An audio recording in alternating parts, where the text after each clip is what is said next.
The wind howled through the cracks of the tiny two-bedroom home on Maple Street, whistling like an old ghost. Snow flurries danced under the dim street lamp outside as the town of Crestfield huddled under thick blankets and shut their doors to the storm. Inside the modest house, 34-year-old Claire Thompson was tucking her 7-year-old daughter, Lila, into bed. Claire worked double shifts at the local diner and cleaned offices on weekends just to keep the lights on. Every dollar mattered. Every crumb of bread had a purpose. But even in the middle of her own struggles, Claire never let go of one thing, her heart. That night, as she set down a cup of instant hot cocoa on the wobbly kitchen table, a loud knock echoed through the house. It startled her. No one visited during storms, not in a neighborhood like this. She cautiously opened the door and saw a teenage boy, soaked from head to toe, clutching a backpack with trembling fingers. His face was red from the cold, his eyes wide with desperation. "Ma'am, I just need to charge my phone. I was walking and I got lost. Please." Claire didn't know his story. She didn't need to. What she saw was a scared, cold child standing in a blizzard. She opened the door wider. "Come in." He hesitated, glancing back at the empty road behind him, then stepped inside. The boy's name was Jake, or that's what he said. He looked about 16, though his eyes carried a weight that didn't match his age. He barely spoke, kept his gaze on the floor, and clutched his backpack like it contained his life. Claire gave him a towel and offered him one of Lila's oversized sweatshirts. He changed in the bathroom, still dripping, and sat silently near the heater, shivering. "I don't have much," Claire said, setting down a plate with peanut butter sandwiches and some leftover soup, "but you're welcome to stay the night. It's dangerous out there." Jake's eyes filled with something unspoken. He nodded, almost ashamed. "Thank you." That night, while Lila slept soundly in her room, Claire laid an extra blanket on the couch for Jake. She didn't press him for details. She didn't ask why a teenage boy was alone in a snowstorm or why he refused to call anyone.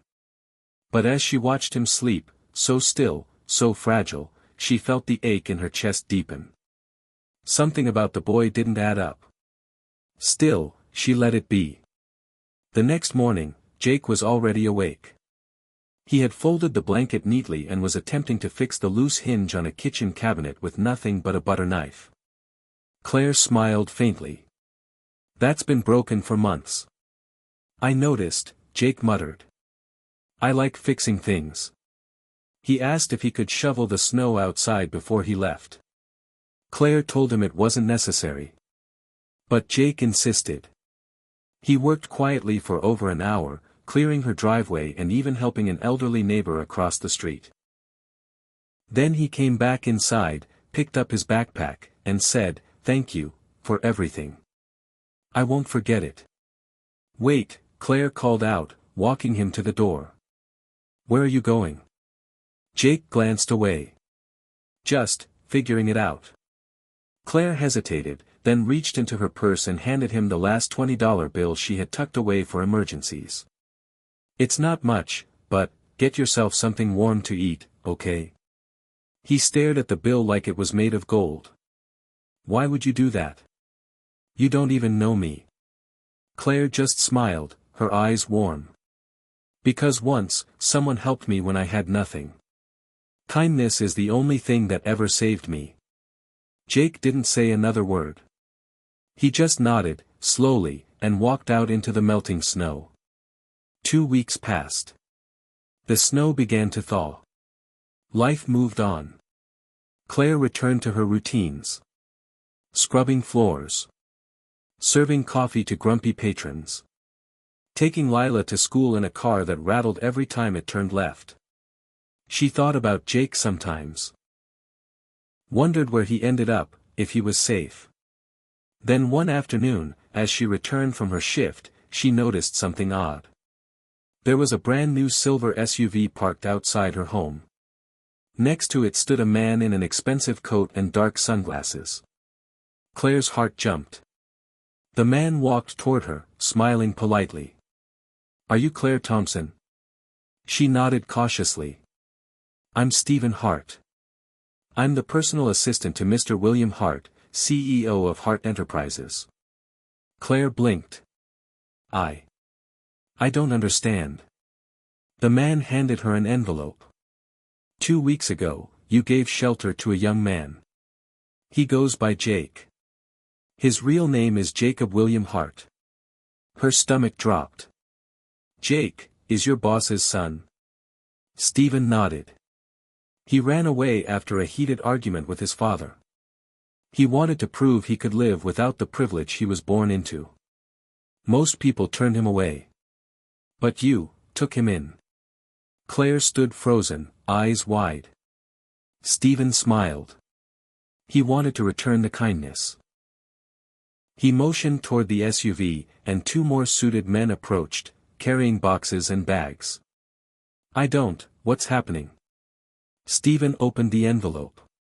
Inside was a check for $250,000 and a letter in Jake's handwriting. Dear Claire. I don't know how to thank you. You saw me when I was invisible. You treated me with dignity when you had so little yourself. That night changed me. My dad and I talked. I told him about you, about Lila. He cried for the first time in years. This is just a start. You deserve the world. Please don't say no. Jake. Claire's knees buckled. Stephen caught her just in time. Within a month, Claire had quit both her jobs. She moved into a warm, spacious home with working heat and a backyard where Lila could run freely. She started a small cleaning service, Claire's Care, with funds Jake had invested.